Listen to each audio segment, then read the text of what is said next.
Abri os meus lábios ao Senhor e a minha boca anunciará o vosso louvor. Olá, minha irmã, meu irmão, louvado seja nosso Deus que te ama, que nos ama e que nós vamos agora conversar com Ele. Essa é a intenção do programa Vivendo a Palavra com Francisco Júnior, com simplicidade, que você possa, meia hora por dia, se colocar diante de Deus e falar: Senhor, estou aqui, vamos conversar? Ele fala na palavra, na pregação e você responde. Não pense que vão achar que você está ficando doido, não. Pode responder sim. Quando vem a pregação, quando vem a palavra de Deus, faça a oração na sua casa, fala: Senhor, é isso mesmo, é isso, eu tive essa ideia, eu vou fazer assim, vou fazer assado. Participe, só você tem a ganhar com isso. Vamos então iniciar o nosso programa em nome do Pai, do Filho e do Espírito Santo e pedir a Nossa Senhora que nos dê essa disposição de sermos verdadeiros homens e mulheres de oração. Ave Maria, cheia de graça, o Senhor é convosco, bendita sois vós entre as mulheres, bendito é o fruto do vosso ventre, Jesus. Santa Maria, Mãe de Deus, rogai por nós pecadores, agora e na hora de nossa morte. Amém. E juntos, esvaziando o nosso coração, vamos fazer o nosso ato de contrição de hoje. Assisti, ó Deus, aqueles que vos suplicam e guardai com solicitude os que esperam em vossa misericórdia, para que, libertos dos nossos pecados, levemos uma vida santa e sejamos herdeiros das vossas promessas. Amém.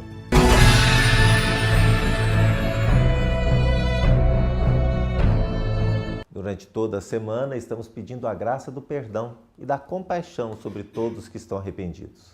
Hoje, escutando o profeta Jeremias, que nos diz: eis que virão dias em que concluirei com a casa de Israel e a casa de Judá uma nova aliança.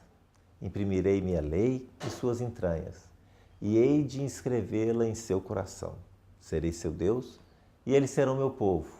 Todos me reconhecerão, do menor ao maior deles. Te pedimos, Senhor, ser esse povo com a dignidade e a liberdade dos filhos de Deus e que em nossos corações o Espírito Santo habite como em seu templo.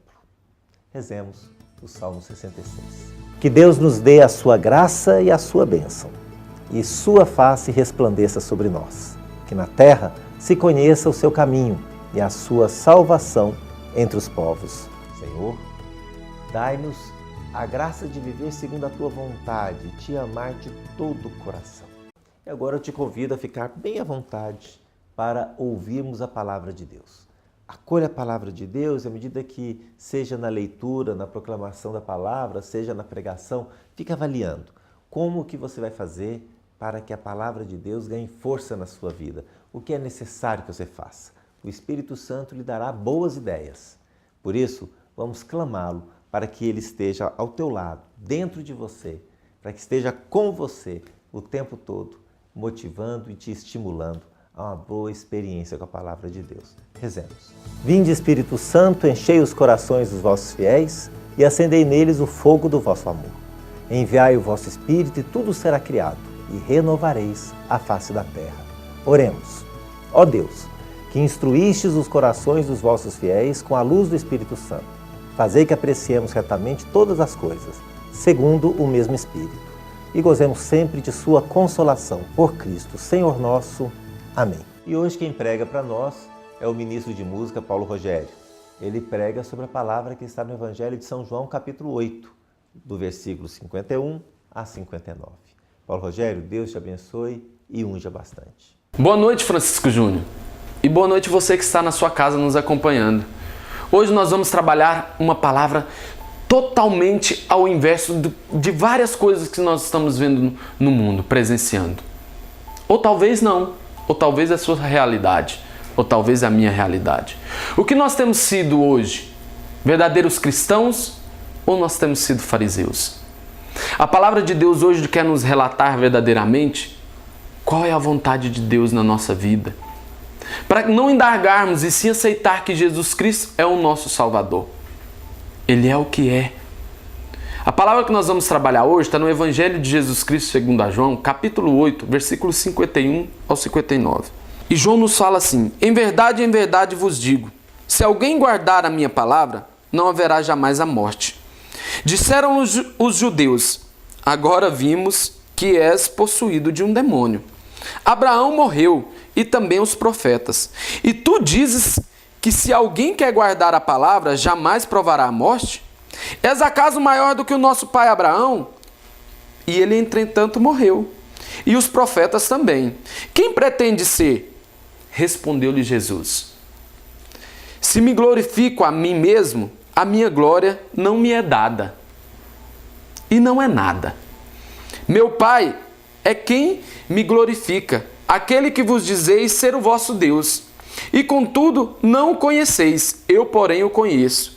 E se disse que não o conheço, seria mentiroso como vós. Mas conheço e guardo a sua palavra. Abraão, vosso pai, exultou com o pensamento de ver o meu dia. Viu e ficou cheio de alegria. Os judeus lhe disseram: não tens ainda 50 anos e vistes Abraão? Respondeu-lhe Jesus: em verdade vos digo, antes que Abraão fosse, eu sou. A essas palavras, pegaram então em pedras para lhes atirar. Jesus, porém, se ocultou e saiu do templo. Palavras da nossa salvação. Glória a vós, Senhor. Essa palavra hoje vem nos dizer a autoridade espiritual e o poder de Deus. Aqueles judeus morriam por causa da sua ignorância, da sua mentira que eles viviam. E hoje será diferente disso? Hoje que nós estamos vivendo na realidade, será que nós estamos totalmente ao inverso, ao avesso desse evangelho? Não. Hoje muitas pessoas pregam o que acham que é certo. Não pregam o que é a palavra de Deus. Não pregam o que é o Jesus Cristo.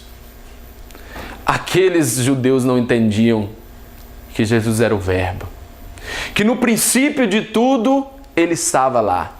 Quando se criou a luz, ele estava lá. Porque nós temos um Deus trino. Um Deus Pai, um Deus Filho e um Deus Espírito Santo. No princípio de tudo, o Verbo.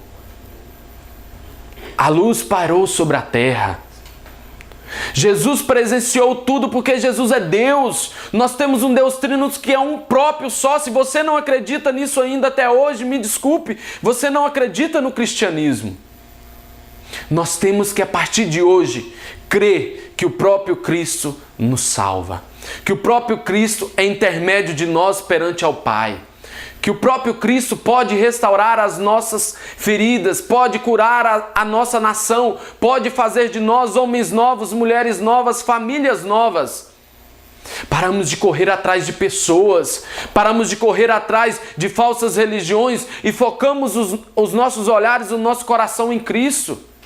É isso que Jesus hoje vem dizer para aqueles judeus. O que vocês aprenderam, o que vocês vivem, verdadeiramente não é verdade. A verdade sou eu. E aqueles judeus começaram a indagar, ao ponto de chamar o próprio Cristo de demônio. E Cristo, com a sua autoridade, com as suas ciências da palavra, fala para eles: eu não sou mentiroso como vocês.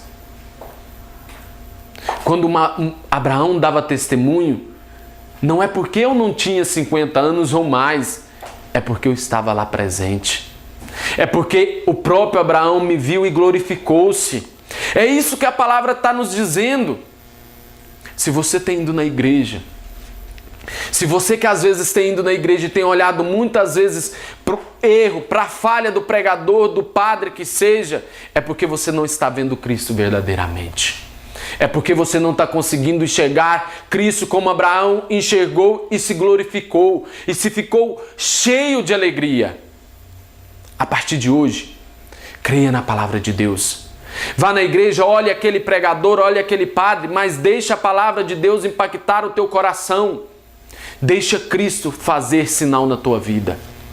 Se você ainda não conseguiu ver isso, é porque você não encontrou Cristo verdadeiramente. Eu quero te dizer, meu irmão, Deus te ama, o Espírito Santo te consola e Cristo te liberta.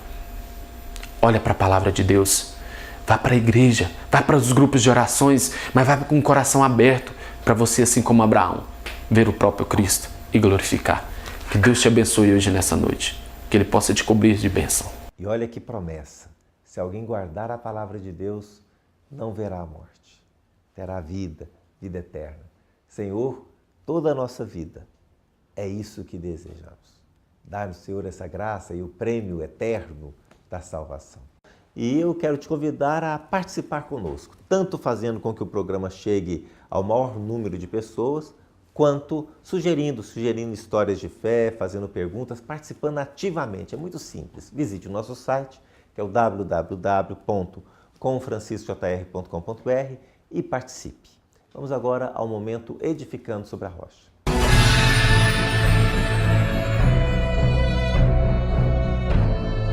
E hoje nós acolhemos a pergunta feita pelo Roque, lá do Conjunto Riviera, que diz assim: Francisco Júnior, por que a missa de Ramos começa na liturgia da palavra? Roque, observador você. A missa do Domingo de Ramos é uma missa com características próprias, onde proclama-se o relato da entrada de Jesus em Jerusalém. E a paixão do Senhor tem 3 partes distintas, mas é uma só celebração. A primeira parte normalmente acontece fora da igreja e faz memória da entrada do Senhor em Jerusalém, com canto, oração sobre os ramos, aspersão e procissão em direção da igreja. A segunda parte, dentro da igreja, já acontece oração inicial, liturgia da palavra, homilia e a oração dos fiéis. E a terceira parte, a liturgia eucarística. E você pode entender melhor e estudar mais buscando o livro A Liturgia da Igreja, de Lopes Martins, na página 365. Recemos agora com Santa Ifigênia. Pai, nós nos pedimos que os exemplos de fé de Santa Ifigênia nos anime na caminhada do dia a dia. Não falte amor e compreensão aos nossos lares e pão a cada dia sobre as nossas mesas. Amém. Porque todos nós podemos ser santos.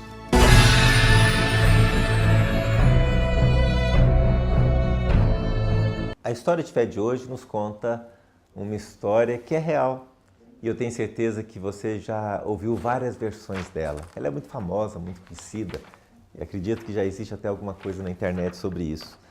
Mas conta que nas Olimpíadas Especiais de Seattle, 9 participantes, todos com deficiência mental ou física, se alinharam para correr os 100 metros. Quando iniciou a corrida e eles saíram todos procurando dar o melhor de si, um deles tropeçou e caiu e começou a chorar. Escutando o choro daquela pessoa, os outros, um a um, foram parando, olhando para trás, vendo o que estava acontecendo, o que tinha de errado. Uma menina voltou, deu um beijo nele e falou: preocupa não, vai sarar. E todos, um a um, foram voltando. Se abraçaram todos e fizeram os 100 metros abraçados, chegando todos juntos à linha de chegada. A plateia, a arquibancada, todos que assistiam aquilo, ficaram em êxtase, aplaudiam, gritavam, e todos ainda contam essa história até hoje. E eu fico pensando o quanto que isso é contra as normas deste mundo. Porque somos treinados, literalmente treinados, preparados para vencer, para dar o melhor de nós e sermos melhores que os outros. De repente, somos obrigados a entender que servir, fazer com que o outro ganhe junto com você é melhor. E isso é profundamente questionador. Rezemos. Salvai-nos, Senhor, quando velamos, guardai-nos também quando dormimos. Nossa mente vigie com Cristo, nosso corpo repouse em sua paz. Fique com Deus, em nome do Pai, do Filho e do Espírito Santo. Amém.